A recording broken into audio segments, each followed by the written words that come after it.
So I'm back in the, did I turn this on?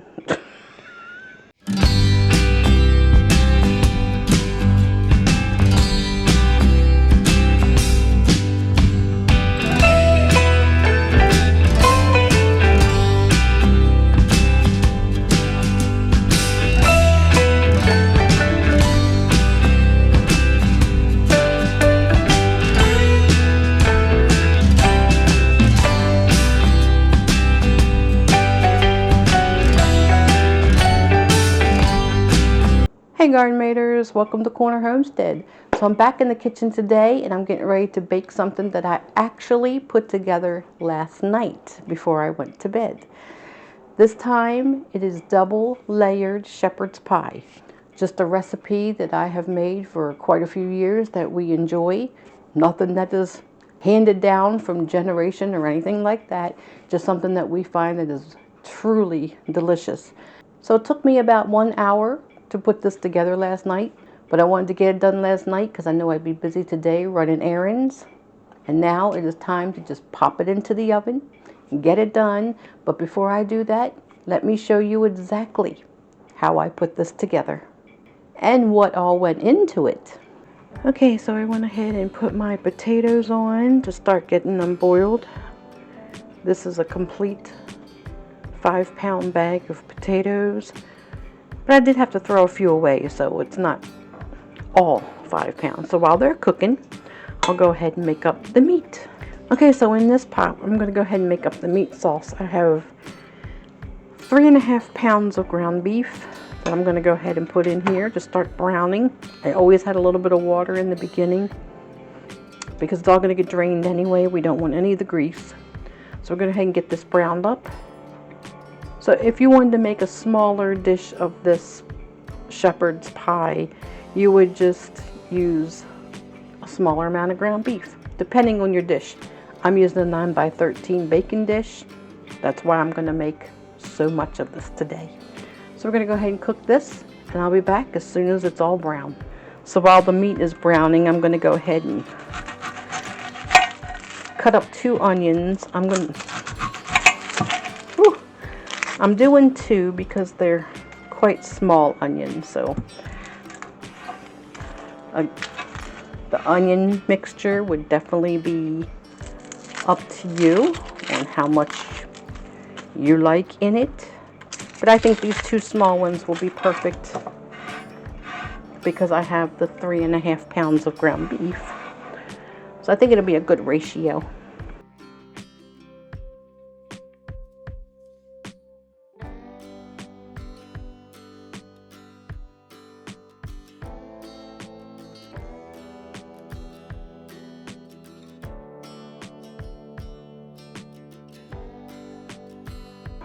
Okay, so you can see this is pretty well browned up.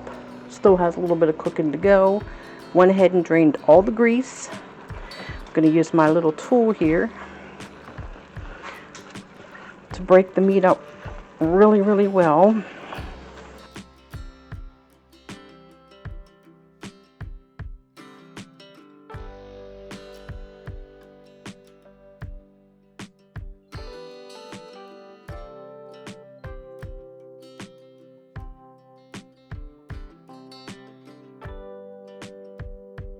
Okay, that looks good right there. So go ahead and add my onion. Woo.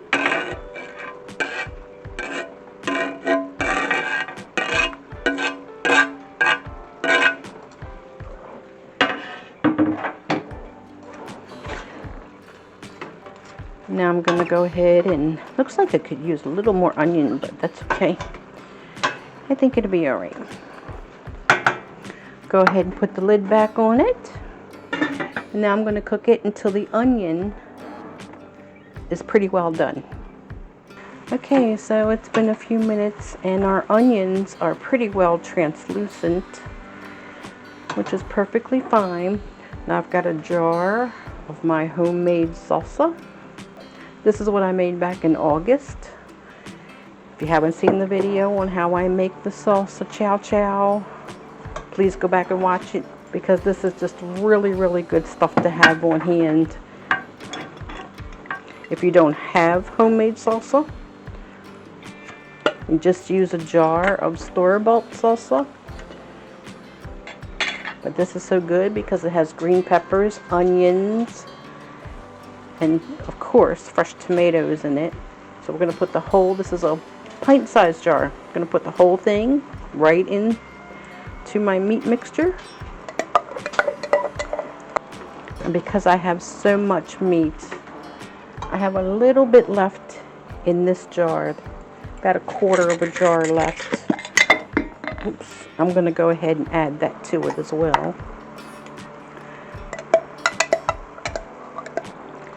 And that's going to be perfect for this. Now I have my minced garlic.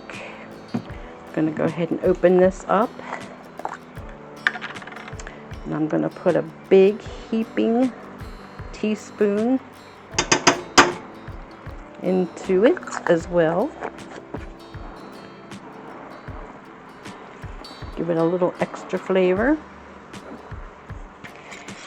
Now you want to add a can of tomato sauce, a small can of tomato sauce. I'm going to use this quarter jar of spaghetti sauce that I have left. So I want to add that to it as well. You can skip the sauce if you want, the tomato sauce. I wanted to add it because it's been in my refrigerator. I don't want it to go bad, so go ahead and add it in. Now I'm going to put a little bit of salt, about a teaspoon.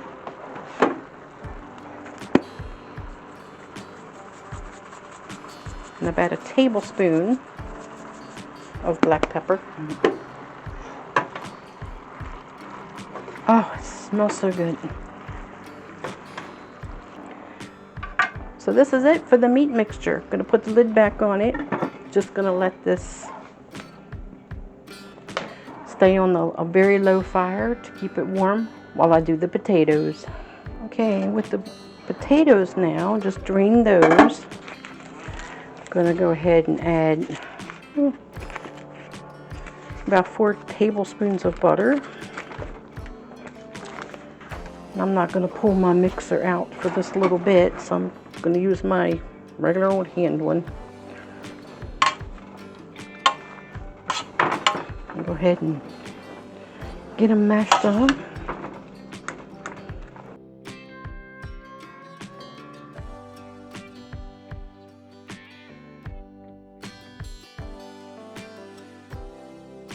A little bit of salt. And a little bit of pepper. Again, about a teaspoon of each. And I'm going to add some parsley.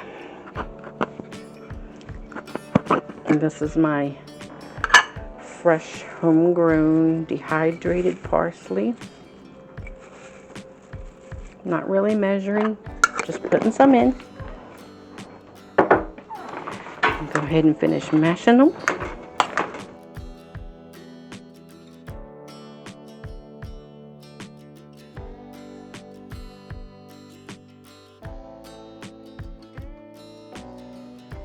And that's it. We're ready to assemble. So I have my 9x13 casserole dish. I went ahead and sprayed it with a little bit of non-stick spray. I'm going to take half of my potatoes. And we're going to spread them out into the bottom of the pan.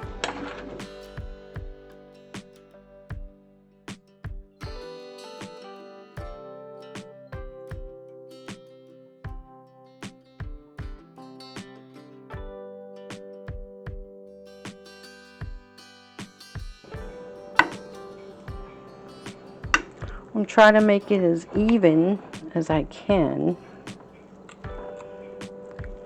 Okay, that looks pretty good. Now, I'm going to add half of my meat mixture.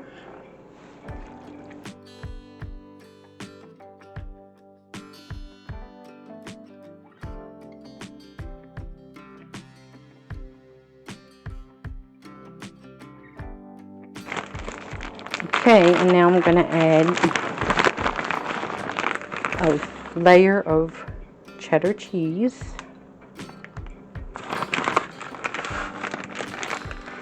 Don't really need a whole lot.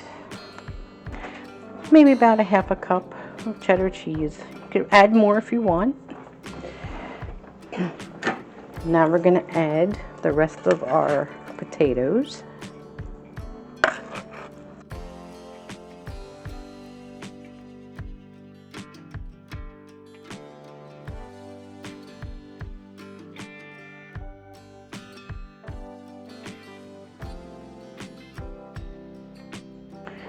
Okay, and we end with the other half of our meat mixture.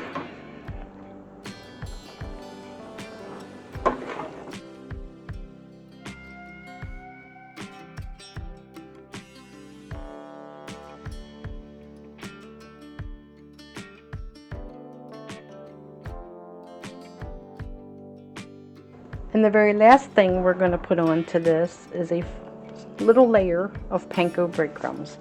Just going to sprinkle them on.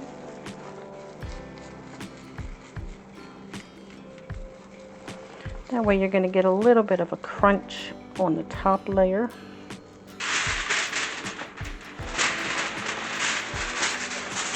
I'm going to go ahead and cover this with tin foil.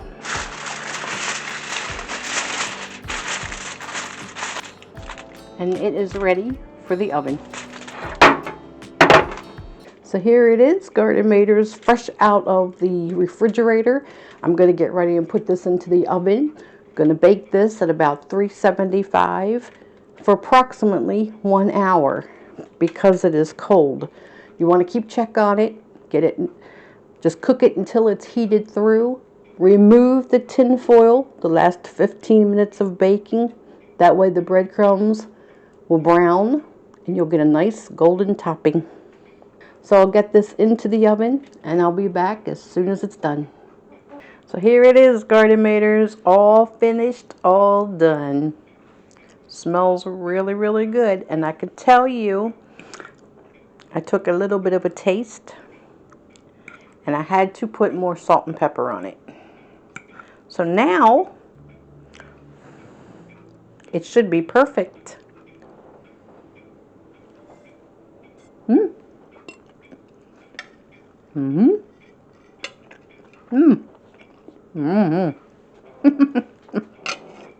Really, really good. Definitely need the extra salt and pepper. So again, it's very easy to make, quick, doesn't really take too much time. So something that I hope that you will consider trying. See if you like it. If you do, leave me a comment. Always love to hear from my Garden Maters. So if you haven't already subscribed, please do. Love to have you as part of the community. Love to watch the Garden Maters grow. So until next time, I love you all. Take care. God bless. And I'll see you on the next video. So for this dinner, Tony came up and gave it an A. Ooh, I don't think it gets any better than that. I have to agree. An A. Definitely. Hope you try it. Oh, hello, Shmoo. You scared me. Are you waiting for some supper? I think somebody's hungry. Salute.